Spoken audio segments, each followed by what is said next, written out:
What up, all you cool cats and Hello. cool kitties? Cool cats and cool cats and cool kittens. Wrong strain, Mel, but I get the point. You Oh, guys are like, well, because nice. of my shades. It's like that I era, know. the cool cat. I know the cool cats and cool kittens. I love it. Hmm. They're cat eyes, get it? Yep, I do. They're cat eye frames. I do. I do. I do. Hi, everybody.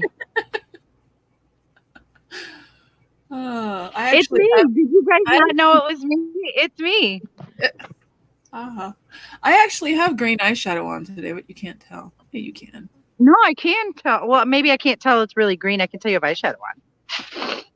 I can kind of see. If I take my We need glasses, some better lighting. huh? We need to get you a light we need to get a light for you right in front of your computer I know. so we can see you better. Yep. And bees in the house. Hey B. Mwah. Let's wait till like B and Debbie at least get here I don't know if and Debbie. then tell them what we're doing tonight.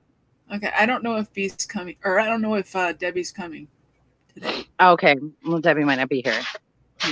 She's like, I've been up since midnight. I have to sleep. Debbie don't ever sleep. I know. Poor She's girl. worse than you. I know. And I thought I was bad. And that's hard to say, right? I know, right? No, just give me a couple months. Once the baby's sleeping good, Oh, I I'll be know. doing the same thing where I'm up all hours of the night and day just because I want to be Yes, or because it's like, insomnia is kicking in. otherwise But it known as, won't be the baby anymore, at least. this is my only time I get by myself. So I'm going to take advantage of it whilst I can. I'm So, wearing my American Horror Story shirt tonight for everybody. very nice. I have my Tinkerbell shirt on today because I wanted to wear green. Tink. I love Tink. She's so pretty. All right. I think I have a whining cat outside my door. Let's fix this. Let me pull up the chat so I can see. Oh, chat, comments. There we go. See, BRT thinks I'm a cool cat. Yep. He's a cool cat. He's a cool cat. That's what it is. Okay. Anyway, so this is our plan today, people. Bum, bum, bum. Drum roll. That was a crappy drum roll, but whatever. Well, it's because you're not sitting by a table or anything like that. True. We have decided that we are going to combine the last 2 episodes of Asylum into this stream. So if you came hoping for only Continuum, bum, bum, bum, bonus, you get madness then. Both. You get the finale. Because we are going to take a day off this weekend.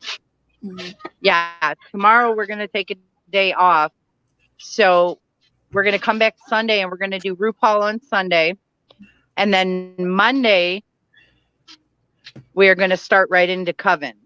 Mm-hmm. So we thought we'd go ahead and since it's the weekend, it's Friday, we just put these 2 episodes together for you guys so that way we can just come at you Monday with Coven and start fresh in the week with a new season rather than, trying to remember what happened, then jumping to the finale and then starting a new season. Makes more sense. And in a way, it actually makes more sense for us to do it this way because of the way that the 2 episodes work. Yeah, the way they're both written. Definitely. Mm-hmm. So that is our plan today. Let's put them over the top of the tree too. You promised me you would last time. Sorry. Right, so let me pull this up really quick. Because right now I have the finale on my brain. Yeah, I know. Well, we opened this episode with Kit breathing heavy, and then we see him all bloody holding an axe, sitting in a chair. Yeah, Continuum. Yeah, Daddy would be right there. Yeah. That's how it opened. He's sitting in a chair covered with blood, holding a bloody axe. And then we're going to do the whole jump around thing where We see that happened. We don't know what happened or why, what started it, what caused it, who it is, nothing. All we know is it's not one of the kids because they're calling daddy. So then they jump, and we jump to when kid is at the house and they're living their life. They're so happy. They show the family pictures on the wall. The kids are growing up. The kids are toddlers now. Yeah. I believe it's like 19. Oh, no, and 19, like it's like 65. Yeah. It's 64 or 65 if I remember correctly. Okay, well, yeah, something like that, because I know Kit comes back and they're all everybody's all hippied out clothing wise. You can tell era when it is. Yeah. And then Kit comes back in to the house talking about, the rally that's going on, and everybody's going to be marching up and down the streets and everything, which I thought was really cool, because then we get, I'm jumping here, but then just as a tidbit later, we hear Kit talk about the march, the big, big march. Yep. And we don't know exactly what he's talking about, but then we see on the TV in the asylum that Dr. Martin Luther King Jr. has been assassinated. Right. So if you put 2 and 2 together, you know what march he was talking about at the beginning once you see that, Because he was just a little thing. Yeah, he was talking about, well, we can put the kids in the strollers because, Alma. Yeah, he said, put them in the strollers. Let's go. Let's go. And Alma doesn't want to do it. And of course, Alma still very much wants to stay in secret, stay hidden. She likes the life they have. She's comfortable where they're at and what they've been doing, the way their life is. Now, Grace keeps talking about the aliens. Sorry, B. I haven't watched the finale, but I remember it perfectly. Well, you can go back and watch it tonight after we talk about it. Yeah. But yeah, then, Grace is still very much stuck on the aliens, and she finds it as a blessing, which I really like how they do this. Sorry, I'm moving stuff around, but I like how they do this, where we get 2 people's perspectives on an alien abduction on the same thing. Yeah. And what it would be like for 2 different people, like, to have the same experience, how 2 different people might see it completely differently. Right. And I like that they did that. They didn't make it just majestic and magical, and they didn't make it just creepy and scary and evil. You know what I mean? They talked about how it could be both for 2 different people. Yeah. It could be each one. So I like that, because again, Grace sees this as a blessing. They were given the children. They were given this life that they have. Completely different. And Alma sees it completely different. She just wants to hide. She wants to hide. She's terrified these creatures are coming back for her children, because Grace even tells her that. She's like, of course they'll come back for them. And then she tells her again, she says, of course they're coming back. They're coming back for Kit. Kit is special. That he has empathy for all living creatures. And, so they're interested in him. They want to study him. Right. So that's the first time that we're told, like, we're verified that it's Kit and that Kit is special, because Arden mentioned something before when he says, there must be something special about you. They're coming for you. But they haven't verified it. Whereas when Grace says this, it verifies that it's Kit. He's Grace the connection. He is the one that is special, because she was there with the experience, so she would know, But then Grace and Alma get into a big fight.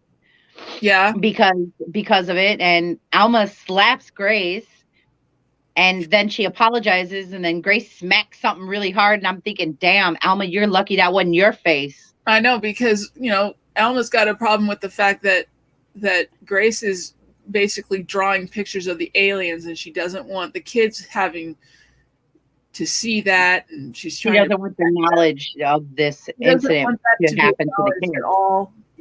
Yeah. So that's the problem that she has, and she also has a problem with the fact that her husband brought in an axe murderer. And I think she says that because she finally has an outburst. Yeah. But I think that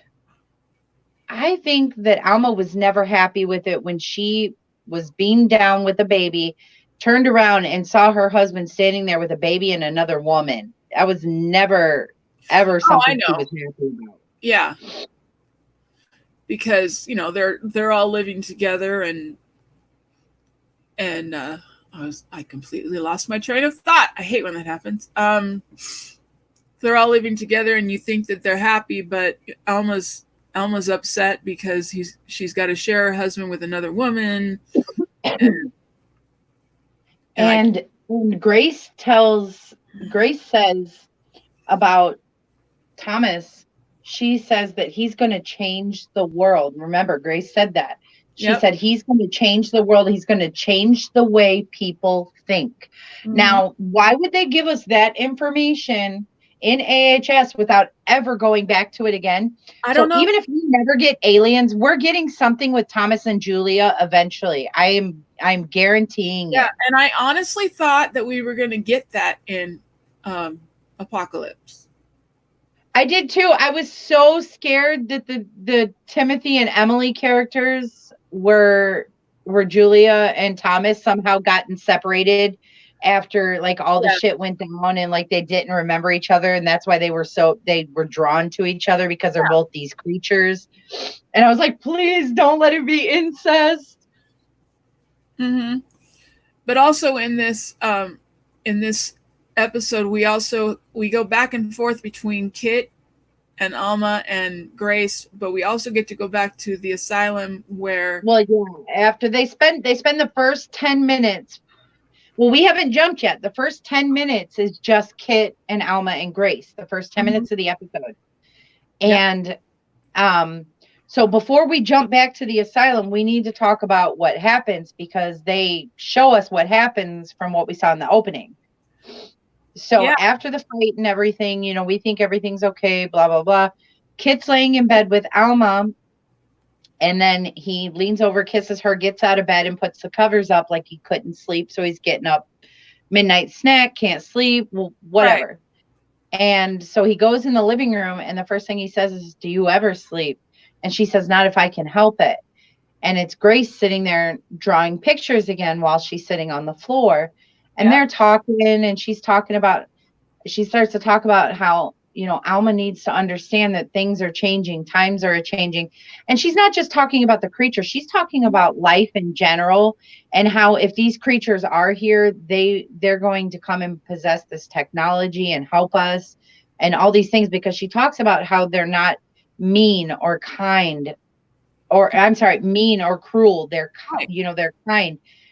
And Alma compares it to, what does she say? A cruel child picking the wings off a butterfly. Well, yeah, because, you know, Grace basically says, like, I refuse to live my life as a shut-in.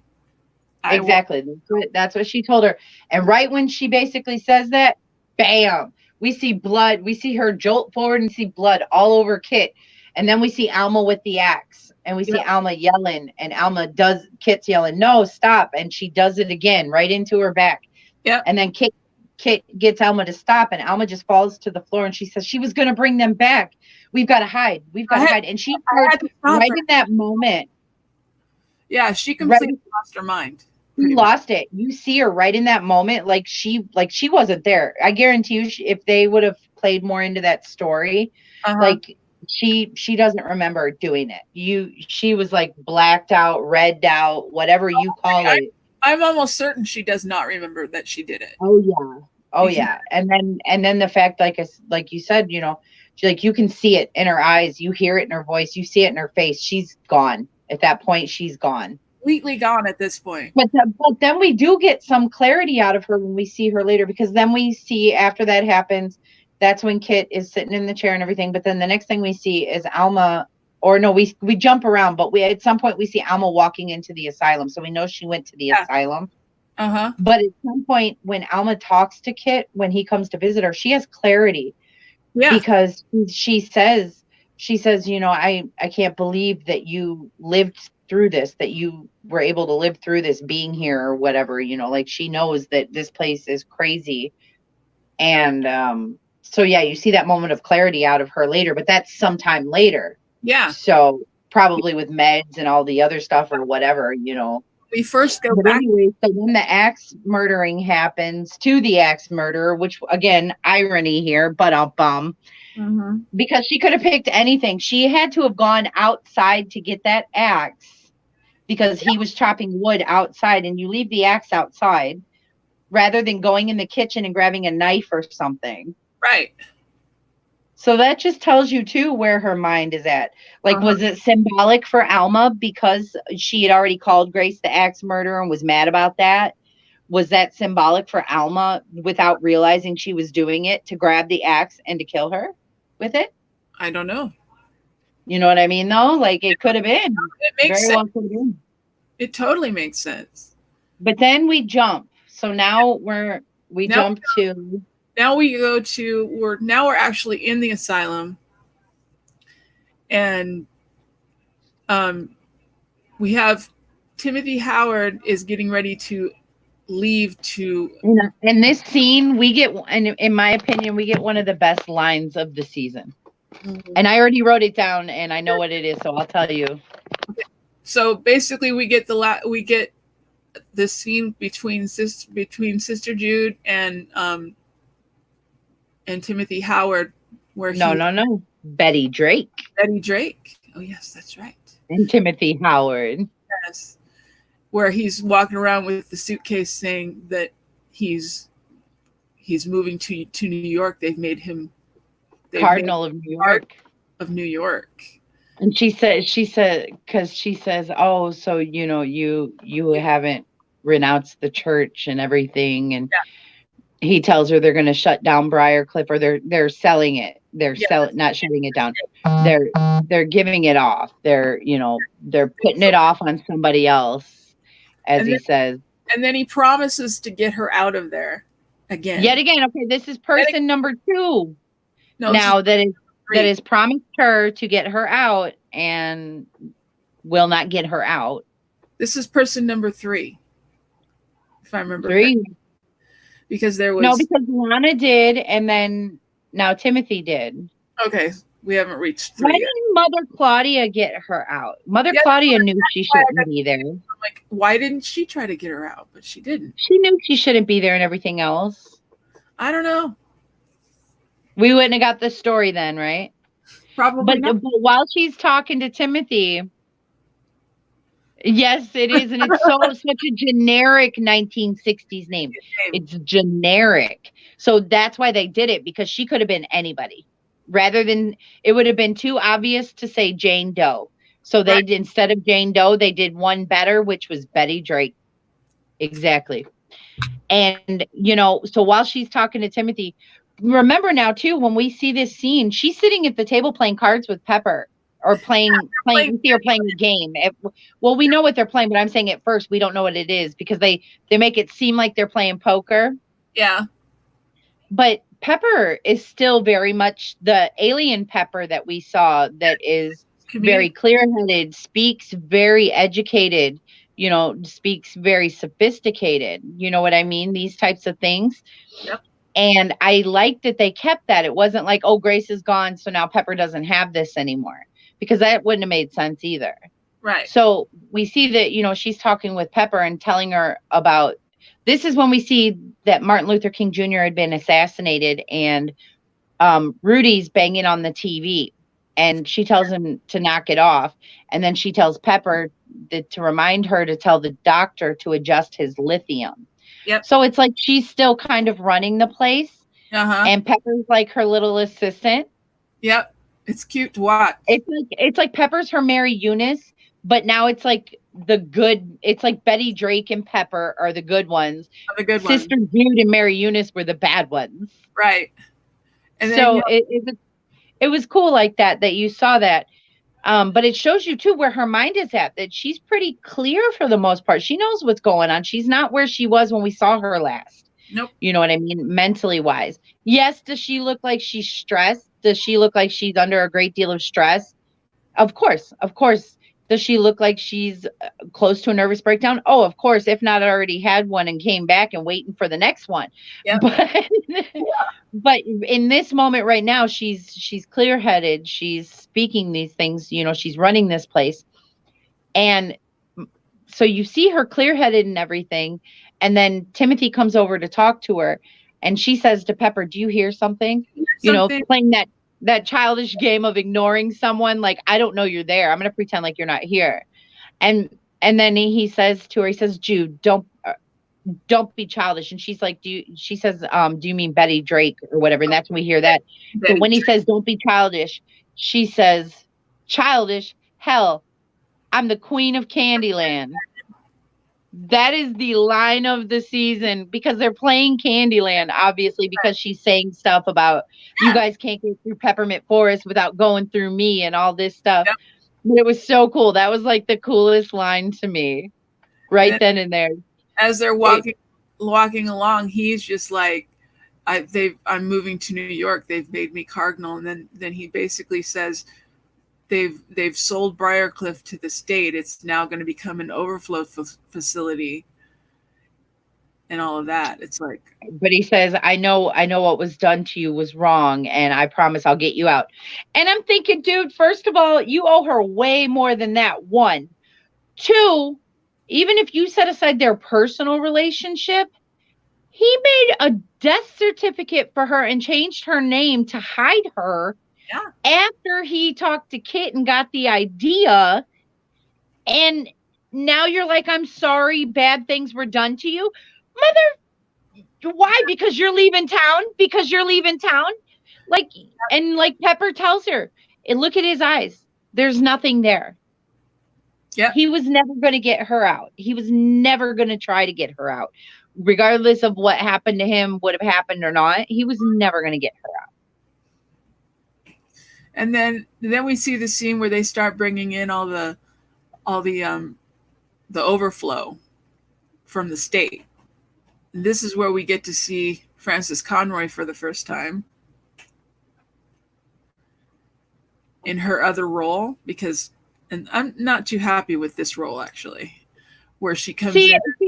And this is the thing with this role. You either love it or you hate it. Yep. There's no in between. And I'm glad that you don't like it, Dawn, only because it's me and you right now, because I love it. I'll tell you right now. And if Debbie was here, Debbie would tell you this is like Debbie's favorite character of this season. And I liked it because, 1, my God, Frances Conroy. My God, the acting. I know what you're saying. It's just. But the night and day from the other character. Yeah. But no, I loved it aside from Frances's acting, because it shows us now where Jude's mental state is. We saw her clear, but as soon as she gets scared and stressed, she's back to crazy. Yeah. Now, because then she meets with the lady and we find out it's 2.5 years later. Yeah. And she's still freaking out about this. And she's blacking out and stuff. But they never say that they upped her meds or something. The lady says she's going to talk to the doctor about upping her level. So they were already giving her something. So that could have been part of it. Once the state took over, they probably just started pumping pills in people and stuff like that. So that could be a big part of it. But she's terrified. This is death coming for her. And she's terrified because she's had many run-ins with her before and been like, no, I'm not ready. I'm not doing it. And right now she's trying to be Betty Drake but keep Jude Martin alive in her head. And it's not working out so well. She's breaking. And this is where she's becoming Betty Drake now in a way, because she's forgetting things. She's not Jude anymore. She doesn't remember what happened to her. She doesn't remember what happened to Pepper. You know what I mean? Yeah. The director, whoever the lady that she's talking to, has to pull out the medical records for Pepper, and she says Pepper died. To prove it. And she still doesn't believe it or understand it or know it happened. Like, you can tell looking at her, like, she's terrified. She has no idea. And the lady tells her, she tells her, I love that she tells her, you're confused, Betty. And she didn't snap at her when she said confused. As soon as she said Betty, she said, I'm not. And she stopped because I swear to you, and you could see it, she was going to say, I'm not Betty Drake. Yeah. And then that's when she stopped herself. Mm-hmm. And she said, I'm not confused. because she knew it was going to get her nowhere. There's a death certificate. You know, she's not a real person anymore. Yeah. They did to her what she had done to other people. Uh-huh. It doesn't make it okay. No. But it shows you the trickle down of the treachery. Mm-hmm.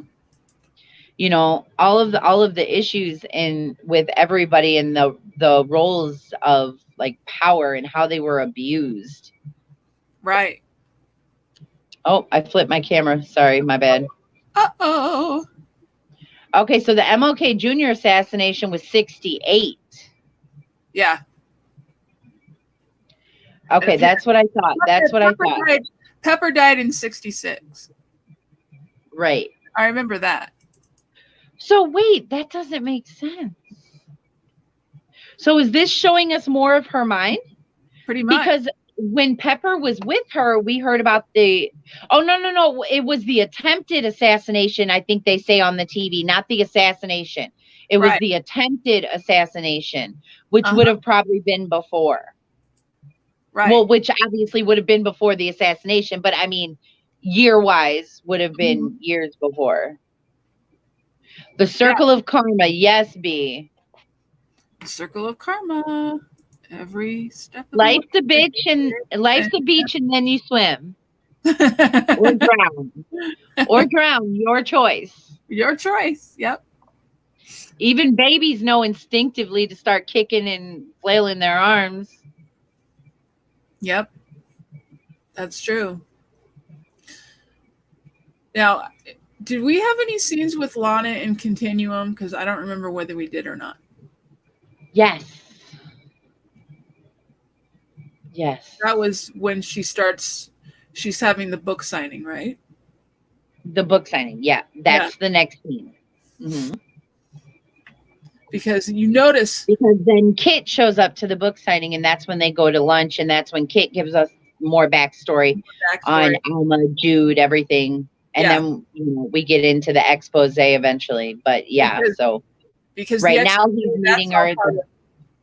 That's all part of the finale.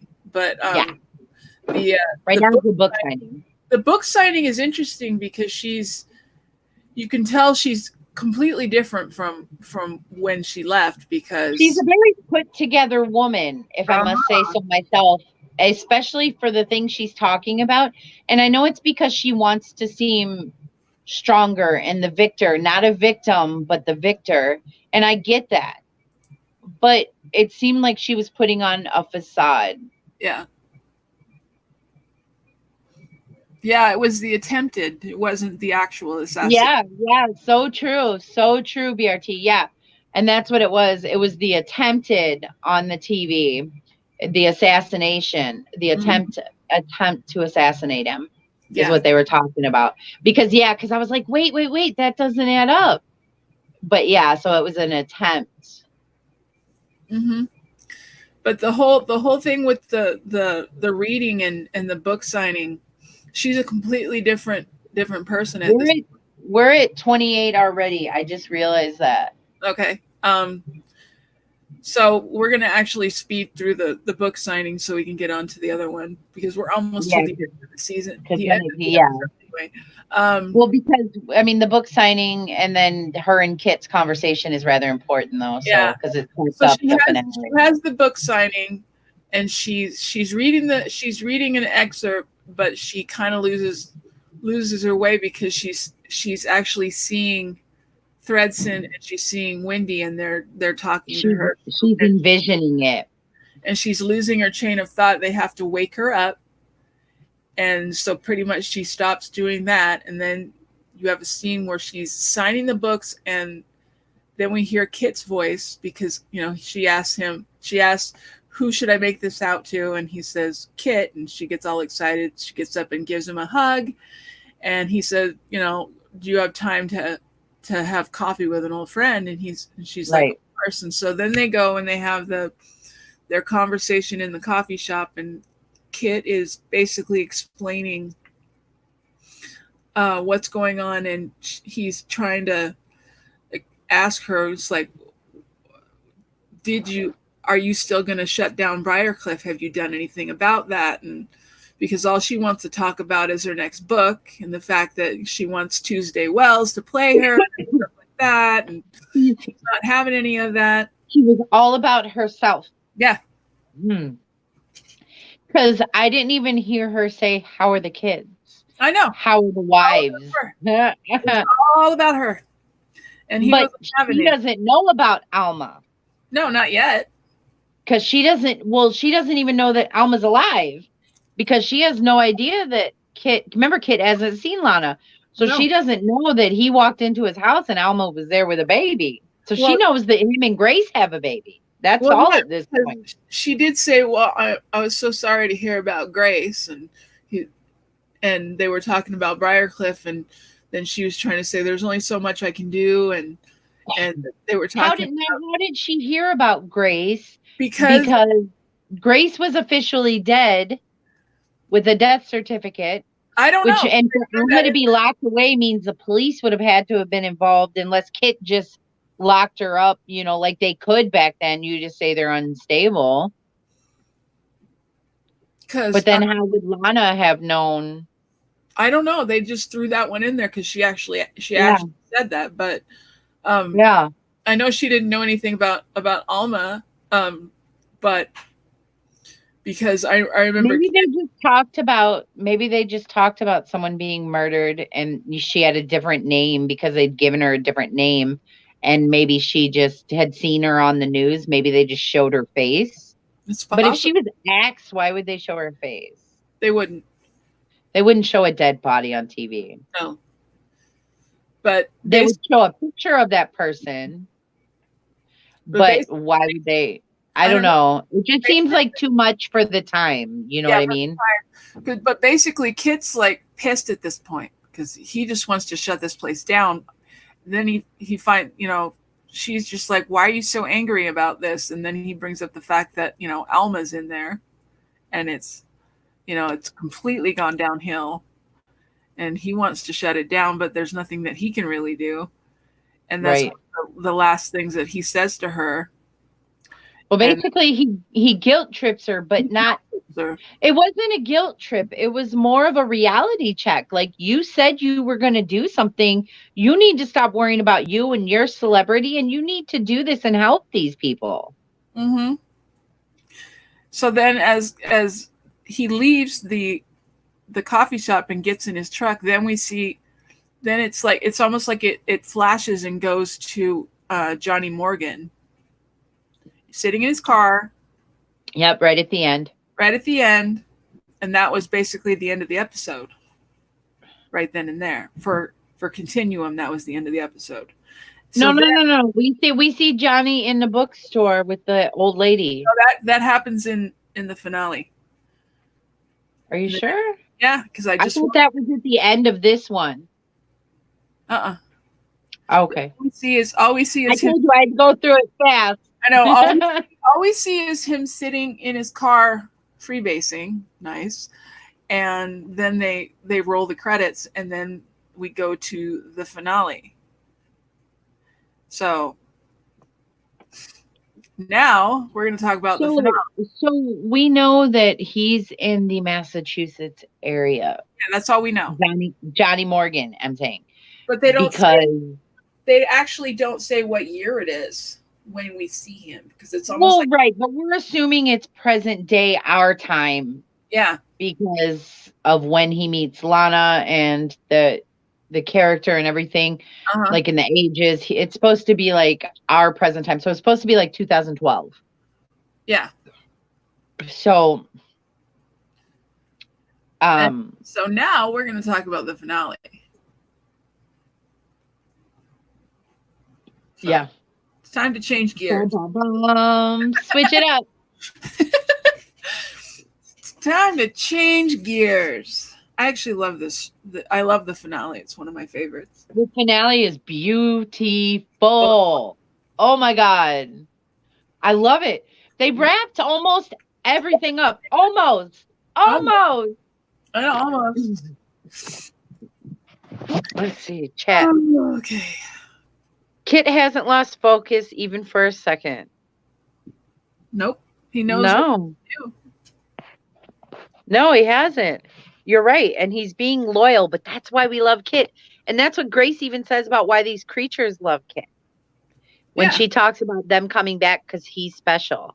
She Mm-hmm. talks about, him being special because he's empathetic. She talks about him being special because he's, kind. Like all these things. And it's like all the reasons like we love Kit. It's like, why do you guys like Tate? Love Kit. Love Kit. Kid is the It's best. the same fucking guy. But no, everybody wants a bad boy. Oh, look, it looks like I got horns on my head from this angle. Yep. Little red horns. Oh, okay. So now we are now going to talk about the finale. Bum, bum, bum. So the finale I'm going to smoke a cigarette because I need a cigarette for this. All right, here we go. You can go ahead and walk downstairs and I'll start. No, I'm walking upstairs. Oh, sorry. Anyway, finale actually starts with the older Lana. Yes. They're getting ready to have an interview. Elderly, but not even elderly Lana. My guess is she's in her like 60s. I want to say, but then, okay, so, and then Cult is season 7. Yeah. So we're in 2 now. So 5 years later is when we know that she's still working because she calls to want to interview Allie. Yeah. And she's some big time Barbara Walters thing, at that point. Because we saw her in 6. We saw her in 6. We know she couldn't be too old at that point. Yeah, because we saw her in 6 because she interviewed Lee Harris in 6. Right. And then that's what I'm saying. But 7, we know, is the last time we heard of Lana when she calls to interview Allie. Yeah. We don't actually see her, but she calls herself to interview herself. Yeah. Which Sarah Paulson calls herself to interview herself. Mm-hmm. I love how meta this shit gets. I know. You know what I mean? It really does. But they're interviewing her for the Kennedy Center honors or something like that. Yeah. It's actually mentioned. And this whole part is based on they're trying to do an interview with her, but there's certain questions that she won't answer. Right. She won't talk about the Bloody Face saga. Which is why they want to interview you. Which is why they want to interview her in the first place. That's what jump-started your freaking career. Yeah, but she still doesn't want to talk about it because she doesn't want to. Well, no, I mean, that's understandable why you wouldn't want to talk about it. I mean, obviously. And she's probably talked about it so many times over the years, she just refuses to anymore. Because I guarantee you that she talked about it at some point. Yeah. Because she obviously, she wrote several books on the topic because she didn't just write the Maniac books, but she wrote the book that was all about Briarcliff, if I remember correctly. It was like 2 of them. BRT said he likes it when they age the characters. They should do it more. You're right. I wish they would. Because they do their FX team, oh my God. Oh my God. Mike and Aaron are amazing. Amazing. Mike and Aaron McCash. Yep. Oh my God. They're freaking amazing. You should go on their Instagrams if you ever get a chance. Follow their Instagrams because they put a lot of behind the scenes stuff that you don't see anywhere else. Yeah. And so you get to see stuff, and they'll put from past seasons and stuff too. They'll just pull out old stuff. And they both like to do the Throwback Thursday photo type of thing. So they do that a lot. But yeah, you'll see some cool behind the scenes stuff. So they're asking her questions, and they go through like the intro, and she needs to take she asked for like mineral, I think it's like sparkling water or something like that, and that's when we see Johnny for the first time. Yeah.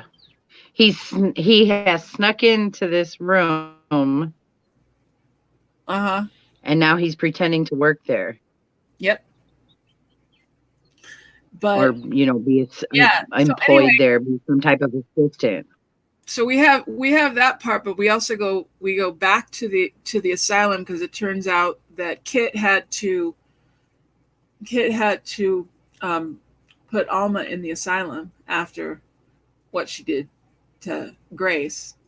So he's visiting Alma there, and this is what you were talking Right. about, where she's actually a lot clearer, and all she wants to see the kids, and the conditions there are just really bad.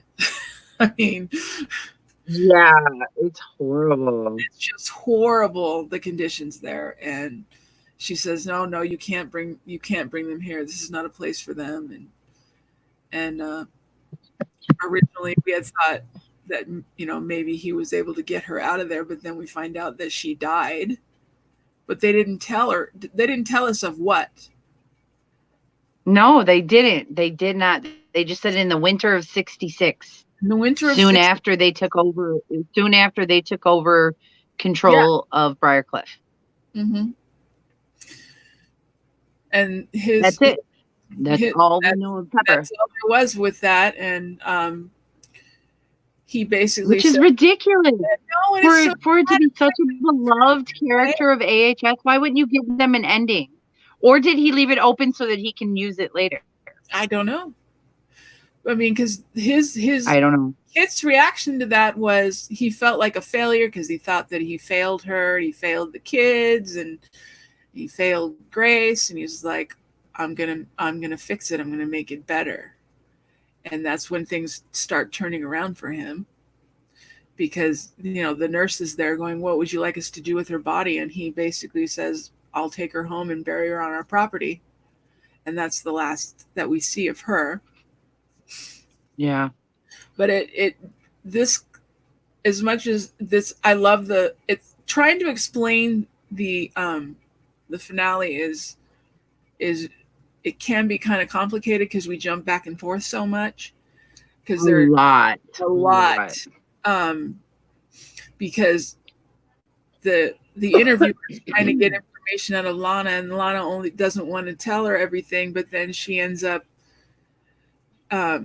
talking about Briarcliff, about her expose. About her expose and all of that other stuff. And that's when we see that she went back to Briarcliff and actually did it.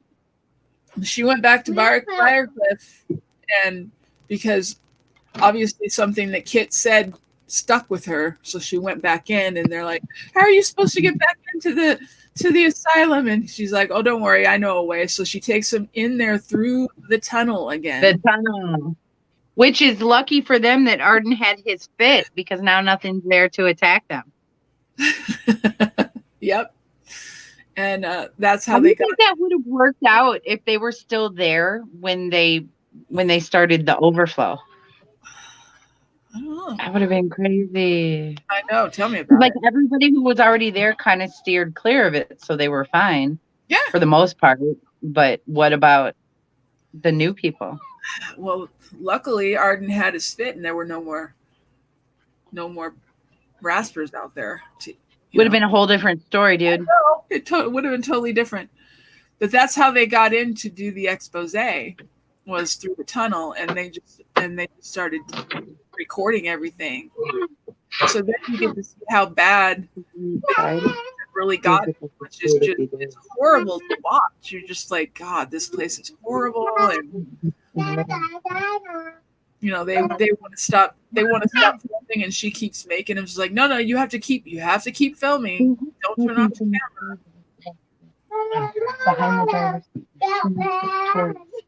the And then she manages to ask one of the orderlies a question that was actually, it's like, you're the first orderly that we've seen.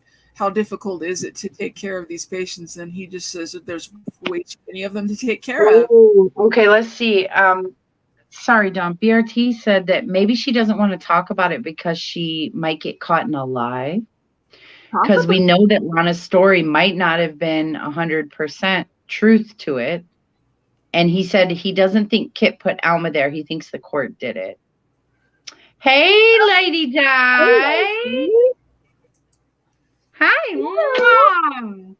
We are quarter way through the finale. The finale. So.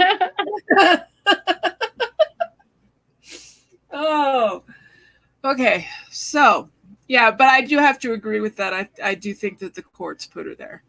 Yeah, probably. With an axe. Hello. Because I don't see Kit doing it. Although Kit does make a comment when he's there with her that he feels bad. I don't remember exactly what he said. But, like he felt bad and he felt like he should have never, he says, I should have never put you here. Yeah. So it could go either way. So it could just be he feels bad, like he turned her in or whatever. What was he supposed to do? Clean up the mess and just forget like it never happened? They were both considered dead. He could have. Alma and Grace are both dead legally. It's true. Yes, the town knows because we skipped over that part where Billy and the boys come back and try to set the house on fire, and Alma freaks out and thinks the creatures are coming back. That's why she hits her breaking point. That's why she snaps. And then Grace keeps talking about it, and she finally kills Grace because she's terrified these things are coming back for her. Right. Mm-hmm. So we forgot about that part. Well, and the police are no help. And he's like, well, how are you, if they come back, I'm going to protect my family. And he says, I've heard of your little family. He says, you have 2 children by two women, one Caucasian and one Negro. And he says, polygamy is illegal in Massachusetts. Yep. But yeah, so we skipped that part with the last episode, but whatever. But Alma's fucking crazy and scared. These things are coming back. That's all you need to know. Yes. But you made me completely lose my train of thought, woman.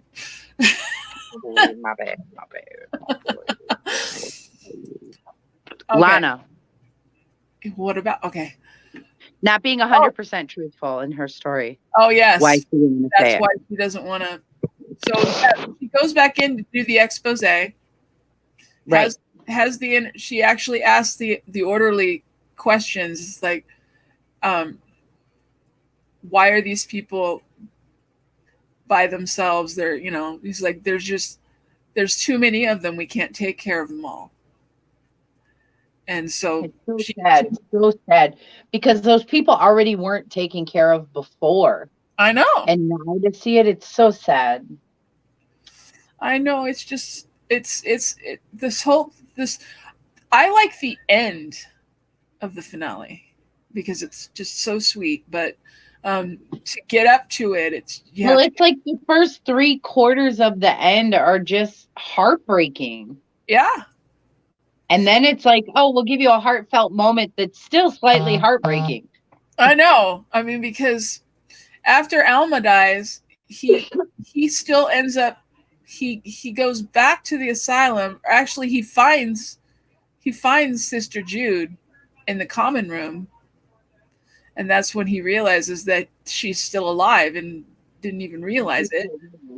And then he ends up visiting her on multiple occasions, which that's the only reason why he's going back to the asylum is to get her out. Right. Well, because Alma dies. We didn't say that. He keeps going back because Alma dies and he still keeps going back for Jude. Yeah, because he found Jude in the common room. And because so many people have promised this poor woman who was horrible to them. Yeah. But it, again, has empathy for every living being. Right.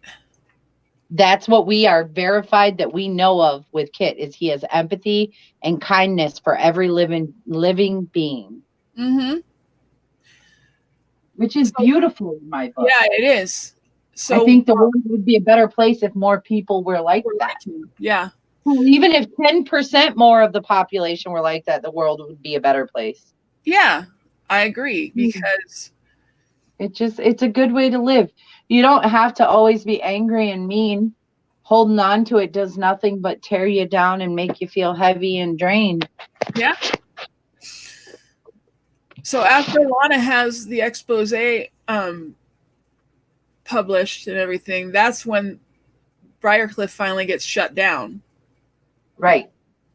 But we do get to see a scene where she's telling the reporter about how she had one goal, and that was to go get Sister Jude out.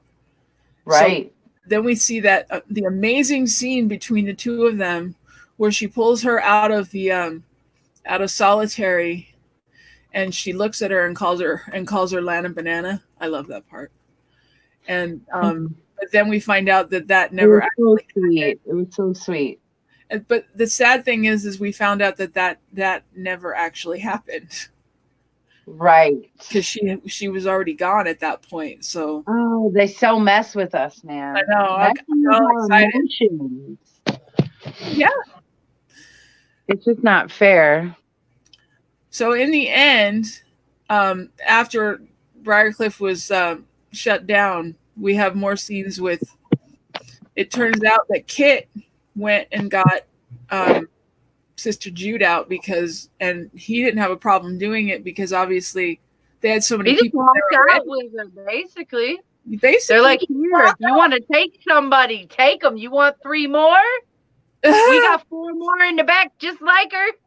Yeah, and he brought her a good nana for your kids. And he brought her home and handing them out left and right. And he brought her home, and he didn't do it for him, but he did it for his kids. But then, he brought her home, and they had to basically detox her and all of that. Yeah, from all the horrible medications they've been pumping her, which right there answers our question about why she was out of it for that 2.5 years, because even the lady says then, up her, I think, what did she call it? Chlorozine? Chlorozine? I think she said chlorozine or chlormorphazine. I don't know. I should have caught it, but regardless, they're pumping her full of drugs, and she said check your levels by 75% or up your levels by 75%. Yeah. So what? Are you crazy with any medication? Why would you do that? I know. That's right. You want them compliant and complacent. Yeah. That's the whole thing. They want them compliant. But right.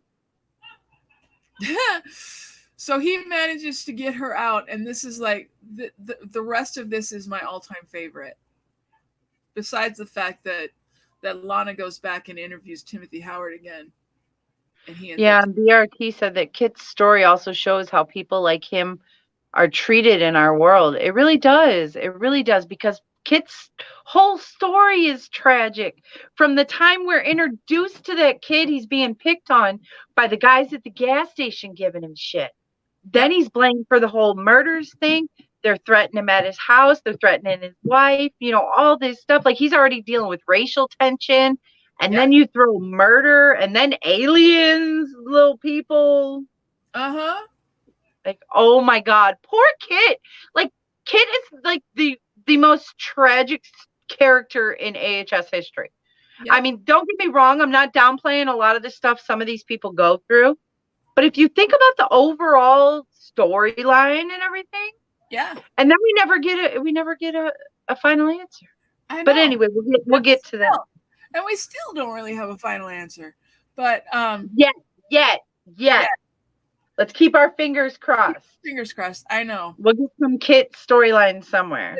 It was so cute. After they detox her, and she had some good times with the Which kid. Was horrible, by the way. They show her, which they portrayed it well. Yeah. They really did, because that's really, what it would be like going through something like that. And her ups and downs. Yeah, because she was with the kids, and she had her ups and downs, because there was one time where she had a break and thought she was still back in Briarcliff, so she kind of had a breakdown a little bit, and he had to basically say, this is not Briarcliff, and you will not hit my kids. Well, because she snaps at the kid, and she's chasing the kid around. Yeah, and he stops her, and basically the kids walk up to her, take her hand, and walk her outside. This scene, oh my Scene God, Dawn. is beautiful. 'Cause This was like the most beautiful thing. Like, Thomas, oh, and Thomas like is when just like I want a picture. I'm gonna find a picture of that, of just them walking out to the woods, a still shot of their backs with them walking out. That would be beautiful. yeah. But just when they come back, her And face, the she's look, completely different. like Yeah. she looks like she took a shower or something too. Like, I know. you know, like we're talking about, you feel like a new person. You take that shower after a few days and you're like, oh my God, Yeah. you know, and that's what she looked like. But she obviously wasn't wet, but No. you know, But but then she just her whole aura glowed at this point, kind of like mine's doing right now. yeah, because after that she's like perfectly happy and they're dancing in the living room and he's, you know, she's teaching him. And he's talking about how great things were, but he also talked about how short of a time they had while things were great. Like 6 months. She was really happy for 6 months and then she got sick. And she has a really nice scene with both the kids. Oh, see, man, you know, I wish I could take her habit off. I wish it came off so you could see just the blonde hair. Yeah. But she has the really nice scene with the kids, and basically she tells Julia not to. She gives them great advice. Yeah. Just incredible advice. And then Kit sends them out of the room and they don't want to go. And she says, no, you need to go outside and play because, you know, Kit wants to give her, like, no, I don't need that. And, said, well, and they understand. The kids understand better than Kit does right now. We know that. Well, yeah, and they understand. And then he's like, well, you need to eat. And he's like, and she's like, no, I don't. And then she looks, and then you see Skaha again, and it's like, oh, it's time. It's finally time. Here we go. We got Jude with her hair down. And she finally gets her kiss. Mm-hmm. And so now she's no longer in pain. And then so Kit feels really good that, you know, to heaven she goes. And so the last 6 months of life were really good. He's really happy about that because he was glad he was actually able to do some good, that some good came out of that. And then we find out more about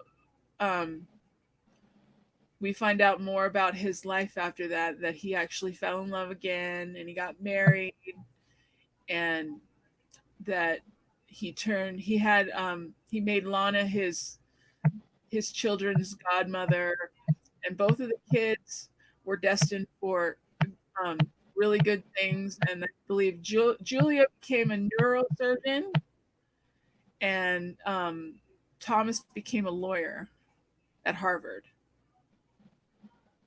And then at the end of Kit's story, he when he turned 40, he developed pancreatic cancer, and the kids wanted to take care of him, but he wouldn't let them. And then the aliens came down and basically took him away, and so he basically disappeared, and we didn't get to see him after that. So basically, the aliens took him back up there. So up there right now, we just don't have any major closure. Okay, sorry, I was looking at something and I'm like, shit, you can't hear me. That's right. But I was agreeing with you and I was saying yes, it was beautiful. And I was saying yes, I love that we get to at least find out a little bit about the children when they grow up. That tells us something. Yeah. And then we go back to Lana. They complete the interview, and she has everybody leave. And then she gets up. She walks towards the door, and she closes the door, and then she goes and walks over to the bar, gets out 2 glasses, and starts talking. And says, "Why don't you come out now? Because you don't need to hide." She already knew. She knew it was there the whole time. Yeah. And a mother always knows her child, regardless of the circumstances. A mother will always know her child. Well, yeah, but there was also a scene where the cops actually showed her pictures of him. Right.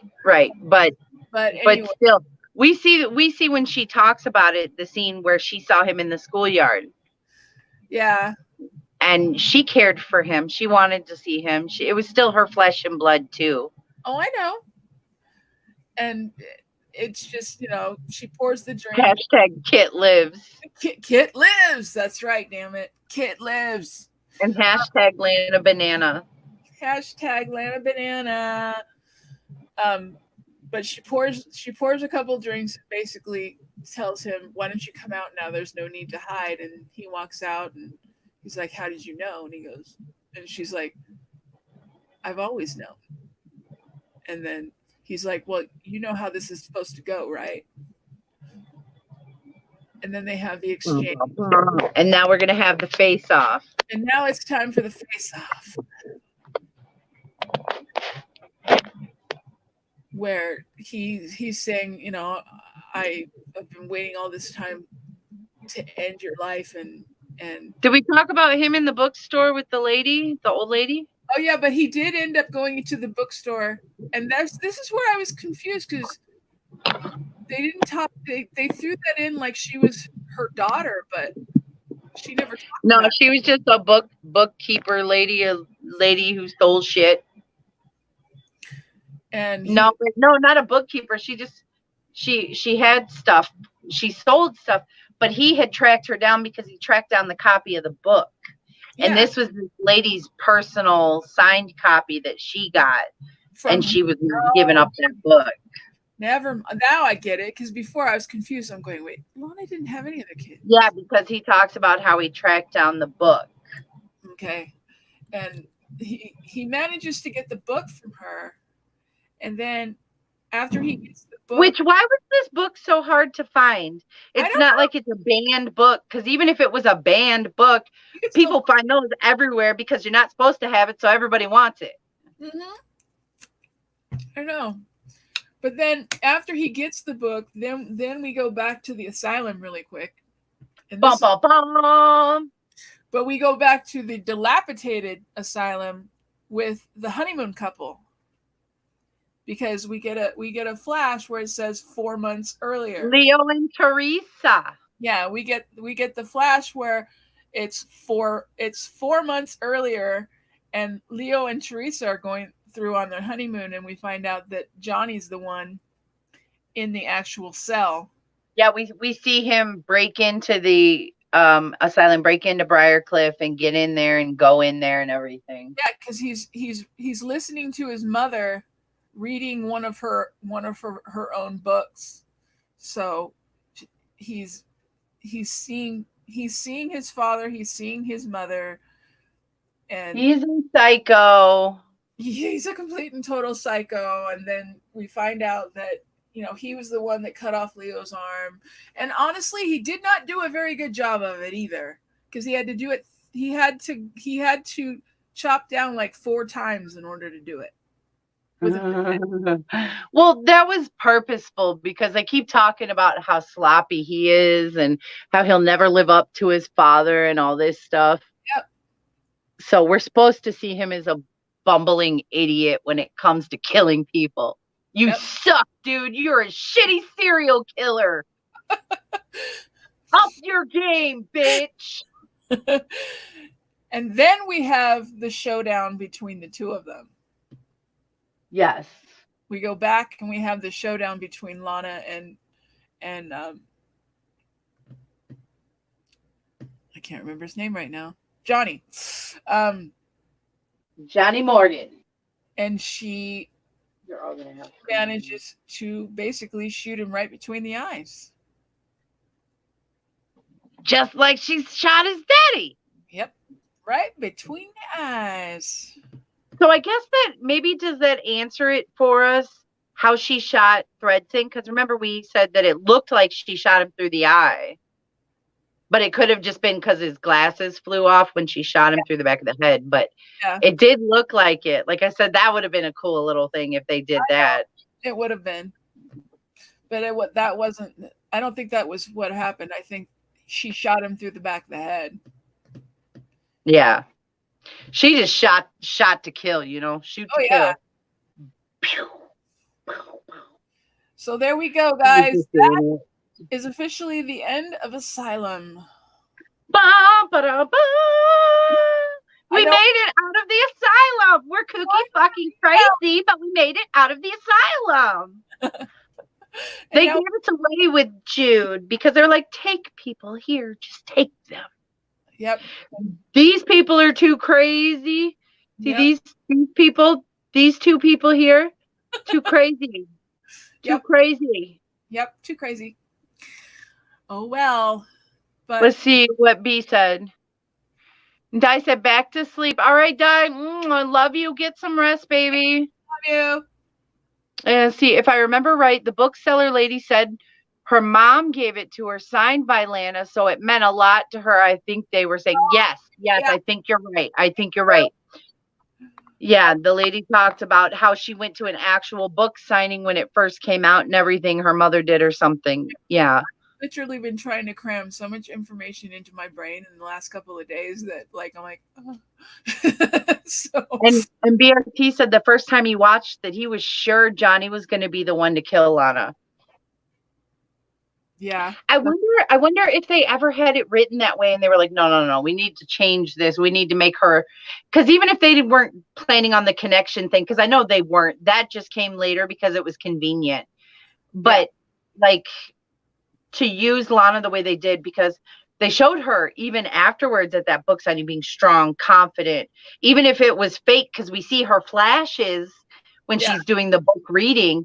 So, you know, we know that it's still up there, but she's putting on this strong facade to be strong and powerful, you know, to let everybody, again, like I said, she's not the victim. She's the victor. You know what I mean? Yep. So totally. Monday, we get to switch gears and we get to go back to a happy season. Sort of. For some. Monday, we will join the coven. Bum, bum, bum. And like we said earlier, we are going to take tomorrow off. Here's my crystal, my good energy in it. Nice. My husband made it for me. Very sweet. He puts tones on them to give them vibrations, because then you charge the crystal that way with tones. So he charges them to certain levels for me. Isn't that nice? Nice. So we will be back on Sunday to go over RuPaul. But everybody look out. Tomorrow we will be off channel-wise, but please keep an eye on our Facebook group, because I will Late Night Chaos, because I will be posting some stuff on there. I'm going to take some pictures of some of the stuff that we've unboxed and get that stuff up there. I'll probably do another unboxing. I did one this afternoon if you guys haven't caught it yet. Right. And the link is in the description to our group. If you guys aren't already members, you know, go ahead, join, tell your friends, everybody, because we have lots of fun stuff all the time. Plus, there's easy ways to get links to our channels and things like that from over there too. So, and you guys feel free to add to the chaos. Let us know if you guys want to put something on there, post something, or, you know, go ahead. And we're also, now that we're finished with Asylum, we're going to be compiling the next round of awards. So awards season is here. Yeah, that's going to be happening here soon as well. So, and we will give you guys a little bit of notice when we know when we're going to put out the nominations for sure. We just don't want to give you an exact date just yet, because we got to check look at our calendars and check it twice. Yes. Make sure if we've been naughty or not. Yeah. All right, guys. Thank you guys for coming out. We really appreciate it. And we will be back on Sunday. Everybody enjoy your weekend. And we will be talking to you soon. Take care. Bye, guys. Bye. Bye. We're out.